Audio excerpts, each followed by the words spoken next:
Bismillahirrahmanirrahim. Assalamualaikum warahmatullahi wabarakatuh. Syukur alhamdulillah kita bisa berjumpa kembali di channel ini. Shalawat dan salam semoga tetap tercurahkan kepada junjungan kita, yakni Nabi besar Muhammad sallallahu alaihi wasallam. Allahumma shalli ala sayyidina Muhammad wa ala ali sayyidina Muhammad. Harapan dan doaku, semoga saudara-saudaraku selalu diberi kesehatan, dipanjangkan umurnya, dilapangkan rezekinya, dan diampuni dosanya. Amin ya rabbal alamin. Sahabat yang dirahmati Allah, dalam menjalani kehidupan, semua manusia pasti akan dihadapkan dalam sebuah permasalahan. Namun kita dianjurkan harus selalu sabar dalam menghadapi cobaan tersebut. Sebab bagi orang yang sabar merupakan sebuah perbuatan yang utama, sebagaimana yang termaktub dalam Al-Quran surat Asy-Syura ayat 43, yang artinya, tetapi orang yang bersabar dan memaafkan, sesungguhnya perbuatan yang demikian itu termasuk hal-hal yang diutamakan. Dalam agama Islam, sabar memiliki posisi yang sangat mulia. Sebagian hadis yang menjelaskan keutamaan sabar diantaranya, yang pertama, besarnya pahala sesuai dengan besarnya ujian dan cobaan. Sesungguhnya Allah Subhanahu wa ta'ala bila menyenangi suatu kaum, Allah menguji mereka. Barang siapa yang bersabar, maka baginya manfaat kesabarannya, dan barang siapa yang murka, maka baginya murka Allah. Hadis riwayat Tirmizi. Yang kedua,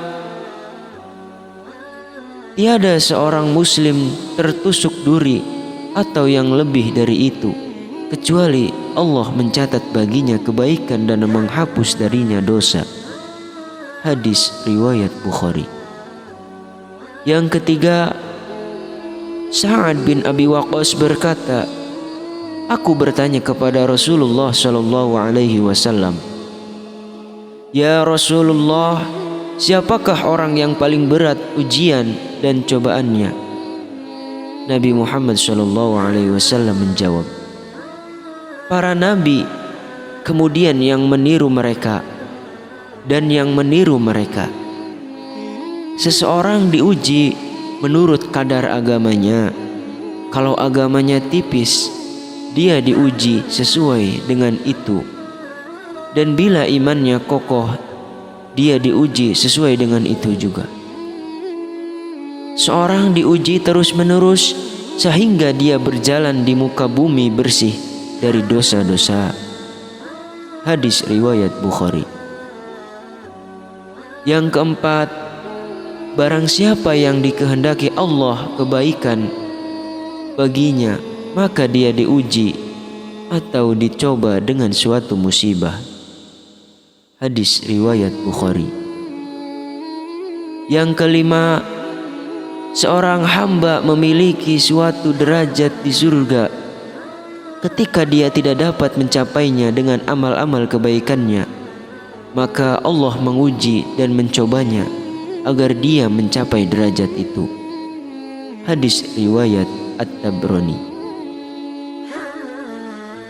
Yang keenam, apabila Allah menyenangi hamba, maka dia diuji agar Allah mendengar permohonannya atau kerendahan dirinya. Hadis riwayat Al-Baihaqi.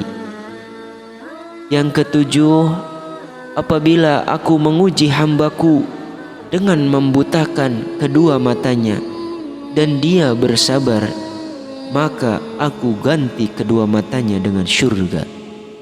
Hadis riwayat Ahmad.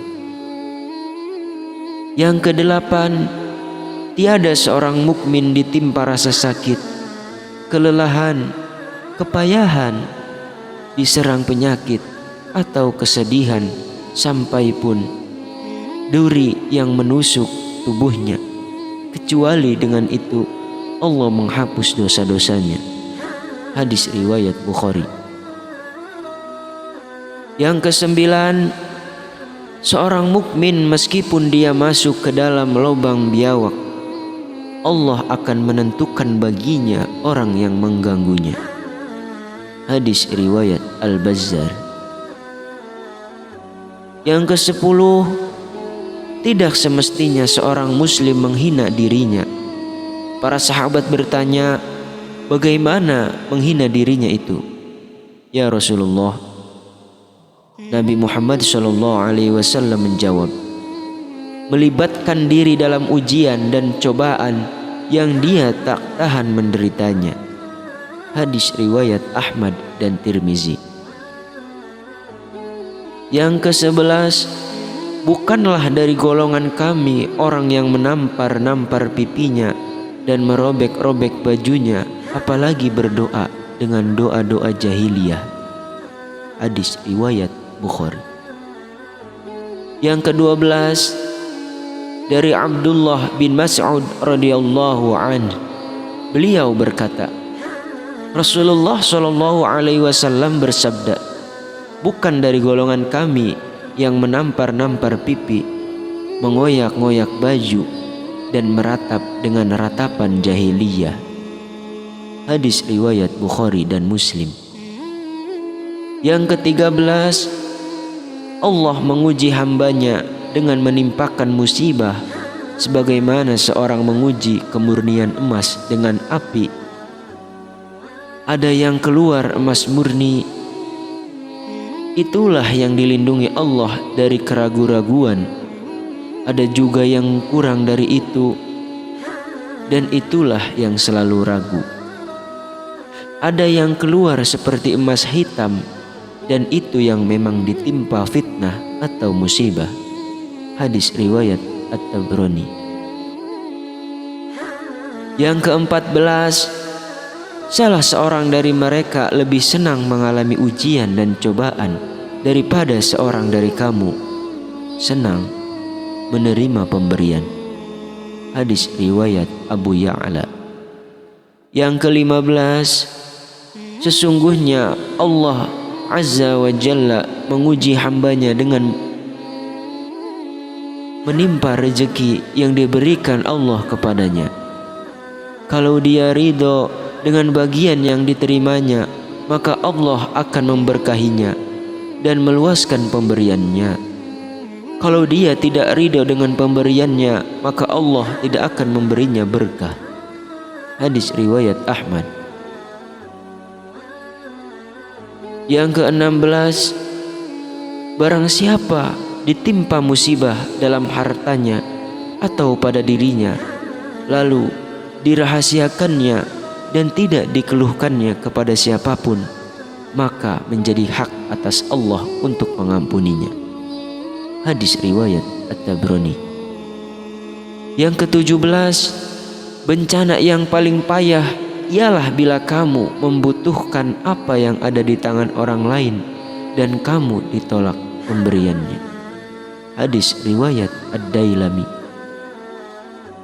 Yang ke-18, barang siapa diuji lalu bersabar, diberi lalu bersyukur, dizolimi lalu memaafkan, dan menzolimi lalu beristighfar, maka bagi mereka keselamatan dan mereka tergolong orang-orang yang memperoleh hidayah.